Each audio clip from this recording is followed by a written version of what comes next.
الحمد لله الملك الوهاب الجليل الذي خلقنا وصبرنا وهدانا وسبيل والصلاة والسلام الأتمان الأكملان على حبيبه سيدنا ومولانا محمد النبي الأصيل. أعوذ بالله من الشيطان الرجيم. بسم الله الرحمن الرحيم. إنما أمره إذا أراد شيئا أن يقول له كن فيكون. عزیزان گرامی، سامعین محترم، ناظرین کرام، پچھلے درس قرآن مجید میں تخلیق کائنات کے بارے میں گفتگو ہو رہی تھی. آج بھی اسی معاملے میں آپ کی خدمت میں کچھ عرض کرنے کی جسارت کروں گا. مشکل الفاظ سے اور انتہائی گہری بات سے عرض کروں گا، کیونکہ عوام الناس اس کو سمجھ نہیں پاتے ہیں، اور آسان الفاظ میں اپنی سمجھ کے مطابق جو کچھ قرآن عظیم کی روشنی میں نبی پاک صلی اللہ علیہ وسلم کی مقدس اور طیب محبت کی روشنی میں جو دماغ میں آیا، جو بزرگوں نے عطا کیا، اسی سے عرض کرتا ہوں. اور دائرہ عرفان و فرقان کی طرف سے مشکل اور سائنٹیفک انداز میں اس وقت بات کرتا ہوں جب کوئی محفل ہو یا سوال و جواب کا کوئی سلسلہ ہو. تو اس وقت میں نے عرض کیا تھا کہ اللہ تعالیٰ جس کام کے کرنے کا ارادہ کرتا ہے وہ اسے کہتا ہے کن فیکون. بس کہتے ہی ود نو ٹائم، بغیر کسی ٹائم کے وہ ہو جاتی ہے. انسان کو بھی کن کی طاقت دی گئی ہے، مگر مخلوق کے لحاظ سے یہ بھی جو چاہتا ہے وہ ہو جاتا ہے، مگر اس کی چاہت میں مستقل مزاجی چاہیے اور ٹائم پہ یہ وقت چاہیے. اس کے لیے جو تخلیق ہوئی، اللہ فرماتا ہے کہ میں نے 4 لفظ آپ کی خدمت میں عرض کیے تھے: رتق، فتق، فلق، خلق. یعنی پہلے رتق تھا، بامی ساری کائناتوں کا مادہ ملا ہوا تھا ایک نقطے میں، نقطۂ نور میں، جسے نور محمدی صلی اللہ علیہ وسلم کہا جاتا ہے.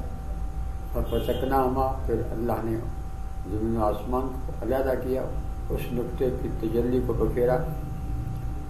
تو 6 ماہ میں یہ اپنے اپنی جگہ پر تمام کائناتوں کا نظام میں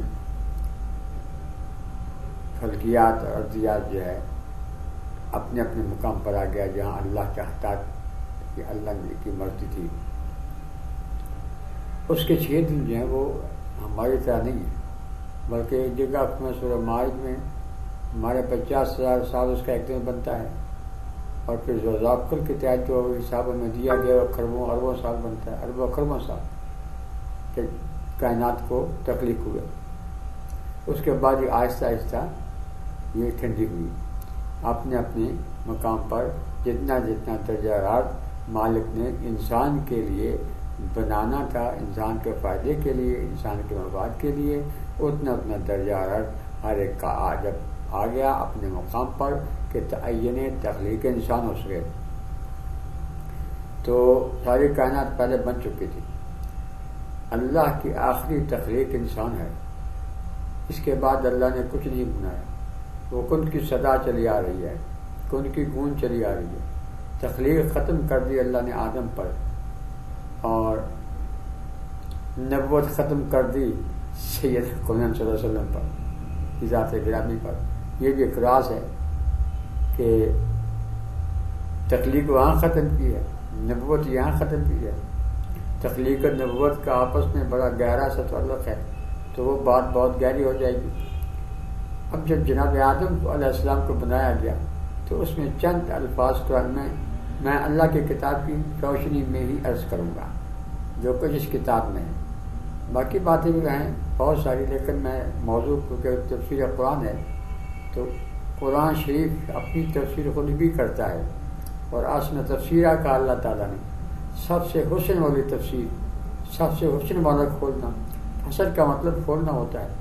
قرآن عظیم کو قرآن عظیم سے کھولیے، بڑا مزہ آتا ہے. حدیث مقدسہ نبی پاک علیہ السلام کے فرامین، کیونکہ جب ان کا موضوع ہوتا ہے تو پھر وہ بیان کی جاتی ہیں۔ یہ انسانی تخلیق کی بات ہو رہی ہے تو اللہ نے کئی لفظ 3 استعمال فرمایا، 3 انداز، کئی اللہ نے سارن کل فخار استعمال فرمایا، یعنی 3-4 لفظ ہیں، تراب استعمال فرمایا کہ کس چیز سے اس کی تخلیق کی ابتدا ہوئی۔ ابتدا تو بنایا ہو تو پانی سے گیا، ہر حرکت والی چیز کو پانی سے بنایا گیا، حیات جو حرکت والی ہے اسے پانی سے بنایا گیا۔ تو ایک لفظ قرآن پاک میں آتا ہے سلالۃ من طین، مٹی کے اندر، اس زمین کے اندر جو عناصر ہیں، سونا ہے، پیتل ہے، چاندی ہے، کانسی ہے، جتنی بھی دھاتیں موجود ہیں، اس لوہا اس میں موجود ہے، چاندی اس میں موجود ہے، جسم وغیرہ یہ وہ ہر شے کائنات کی ہر چیز کے جو جتنے بھی عناصر ہیں وہ سارے کے سارے اللہ نے ملائے، پھر ان کا سلالہ جوہر نکالا، ان کا سطح نکالا، اس سطح کو ایک مخصوص پانی کے ساتھ گوندھا گیا اور اس سے پھر ایک پانی تیار ہوا، اور اس کو پروردگار عالم نے اتنے درجہ حرارت میں رکھا جتنا درجہ حرارت رحم ماضی کا ہوتا ہے، اس میں وہ پھر پرورش پانا شروع ہوا، اور آدم علیہ السلام کی ایسی ہی تخلیق ہوئی جیسے کہ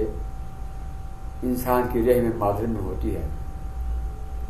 اور اس کو مثال دے رہا ہے اللہ تعالیٰ بغیر باپ کی جناب عیسیٰ علیہ السلام تخلیق ہوئے تو وہ رحم مادر میں اتنا درجہ حرارت بغیر باپ کے پیدا کر دیا گیا، تو ایسے ہی درجہ حرارت اس کائنات میں اللہ تعالیٰ نے زمین میں آدم علیہ السلام پر جہاں وہ پانی رکھا گیا تخلیق کا، جس میں عناصر کائنات سارے کے سارے ہر عنصر کائنات میں موجود ہے، آب و گل میں مدتیں آرائشیں ہوتی رہی، تب کہیں جا کر جہاں کو آدمی حاصل ہوا۔ اور پھر اسی طریقے سے 9 ماہ کے بعد حضرت آدم علیہ السلام کو اس مخصوص جگہ سے، اس مخصوص مقام سے نکالا گیا جس کا درجہ حرارت اتنا تھا جتنا رحم مادر کا تھا۔ اور اسی طریقے سے آدم علیہ السلام کا بچپن گزرا۔ اب آپ پوچھیں گے، سوال کریں گے، دودھ کیسے پیا، کس نے پلایا، کیسے ہوا، کیسے نہیں ہوا، تو یہ سوالات لوگ سمجھیں گے ان کے جوابات کو، اس لیے تکلمون الناس علی قدر عقولہم، ہر بندے کو اس کی عقل کے مطابق گفتگو کیجیے تو وہ سمجھ پائے گا۔ ٹیچر بہت ہیں جس کی باتیں، تو حضرت آدم علیہ السلام ایسی گریں ہوئی ان کی، اور پھر اللہ تعالیٰ یہاں سے ان کو جنت میں لے گیا۔ عیسیٰ کی مثال دی نا آدم علیہ السلام کی اللہ نے کہ عیسیٰ علیہ السلام زمین میں پیدا ہوئے، پھر اللہ پاک ان کو جنت میں لے گیا۔ ایسے آدم علیہ السلام یہاں ان کی پیدائش ہوئی اور پھر اللہ ان کو جنت میں لے گیا آدم علیہ السلام کو، اور جب جنت میں لے گیا یہاں سے پھر وہاں، تو پھر کی باتیں جو ہیں وہ بعض کی باتیں ہیں کہ وہاں کیا ہوا، کیسا سسٹم ہوا، کیسا نظام ہوا، کیسا ریموٹ کنٹرول آدم علیہ السلام کو دیا گیا، کس طریقے سے وہاں رہے جی۔ تو یہ ہے ان کی تخلیق کا پہلو کہ انسان کی تخلیق حاصل تقویم یہی تو ہے کہ تمام عناصر کائنات ایلیمنٹس آف دا ورلڈ جتنے بھی ہیں سارے کے سارے آدم میں ہیں، سارے کے سارے انسان میں ہیں، اور پھر کسی کا غلبہ ہو جاتا ہے تو اس کی عادتیں آ جاتی ہیں، کسی کا غلبہ آ جاتا ہے اس کی عادتیں آ جاتی ہیں۔ تو انسان کی غذا بھی ان عناصر کو چھپا کر درختوں میں، پتوں میں، پودوں میں، پھولوں میں، پھلوں میں، سبزیوں میں رکھ دی گئی ہیں۔ یہ جتنے بھی ایلیمنٹس ہیں، جتنے بھی کائنات کے لوہا ہم ایسے نہیں چھپا سکتے، تو میرے مالک نے تھوڑا سا انار میں رکھ دیا جی، پالک میں رکھ دیا، ہم ایسے جو چیز نہیں کھا سکتے ہیں اللہ نے اس کو لطیف بنا کر ان پتوں میں، درختوں میں، پھلوں میں، سبزیوں میں ہماری خوراک بنا دی۔ اب لطیف تو اللہ کے سوا نہیں ہے، کیونکہ کوئی لفظ مجھے نہیں ملا کثافت کے مقابلے میں، مگر نہ وہ عطا کیا جاتا، اس لیے مجبوراً لفظ لطیف و لطافت کہا جاتا ہے۔ تو وغیرہ اللہ پاک نے لطیف کا لفظ اپنے سوا کسی کے لیے استعمال نہیں فرمایا۔ ہم بھی لطیف کہتے ہیں، اس کا مقصد یوں سمجھے کہ پہلی سے باریک، جو لطافت اور کثافت کا چکر ہے یہ تمام چیزیں اللہ تعالیٰ نے ان میں چھپا دی ہیں، اوپر کثافت کے پردے چڑھا دیے ہیں. جب یہ ہمارے اندر جاتے ہیں خوراک کی صورت میں، کسی بھی صورت میں، تو پھر وہ ایک مقام ایسا آتا ہے کہ وہ کثافت ہضم ہو کر نظامی نظام پورا طے کر کے پھر مقام لطافت پر وہ غذا جتنی بھی ہم کھاتے ہیں وہ باہر نکل جاتی ہے. پسینے کی صورت میں پانی باہر نکل جاتا ہے جی، قضائے حاجت کی صورت میں وہ چیزیں نکل جاتی ہیں جتنی ہم نے کھائی ہوتی ہیں. تو انسان پھر بھی بڑھ رہا ہے، جو چیز کھائی ساری نکل گئی، پانی پیے سارا نکل گیا، پھر بھی بڑھ رہا ہے، زندہ حیات ہے. تو حیات کس کی وجہ سے قائم ہے؟ اس لطافت کی وجہ سے جو کثافت کو چھوڑ کر پھر ہمارے جسم کی باڈی میں کہیں آنکھ کی طرف، کہیں کان کی طرف، کہیں ناک کی طرف، کہیں جہاں جہاں کی وہ غذا ہے وہاں پہنچی، خون نے اس کو پہنچایا. لطافت وہ کثافت پھر لطافت کے میں ڈھلی، اور لطافت سے پھر وہ کثافت میں ڈھل کر ہمارے جسم کو گروئنگ ہوئی، ہمارا جسم جو ہے بنا، جس میں آدم تیار ہوا، اس کا اندر کا نظام تیار ہوا.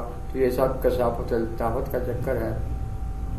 لیکن لطافت بے کثافت جذبہ پیدا کر نہیں سکتی. یہ سب پردے ہیں. پردے کے اندر کوئی ہے، پردے کے اندر کوئی ہے، یہ سب پردے ہی ہیں.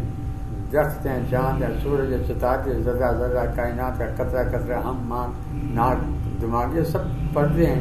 ان کے اندر جو کو طاقت دے رہا ہے وہ کیا ہے؟ وہ جوہر کائنات ہے، وہ نیوکلس آف دا ورلڈ ہے. اور وہ ایک جسم ہے، ایک روح ہے، ایک نیوکلس ہے، یعنی جوہر ہے. تو اب باڈی جو ہے یہ عناصر سے بنی ہے، اور روح امر الہی ہے کہ امر الہی کو برداشت نہیں کر سکتا تھا جسم، اس لیے اللہ نے تیسری چیز تخلیق کی، جوہر.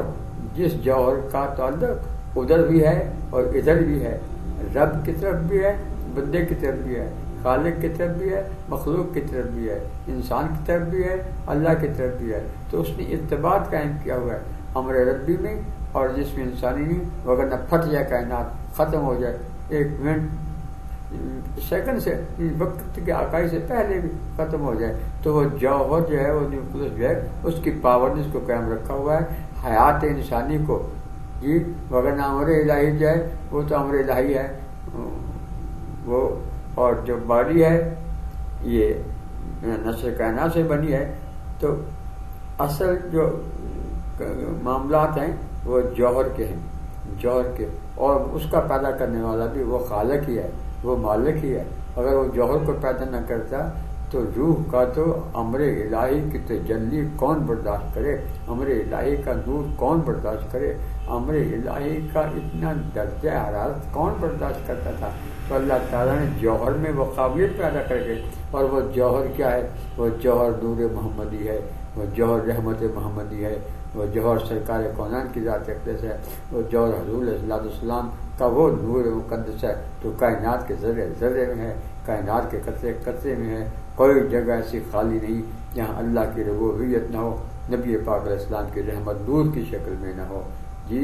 تو اللہ تعالیٰ ہمیں اس نور کو پہچاننے، سمجھنے اور ان سے محبت کرنے اور ان کی اتباع کرنے کی توفیق عطا فرمائے. وما علینا الا البلاغ المبین.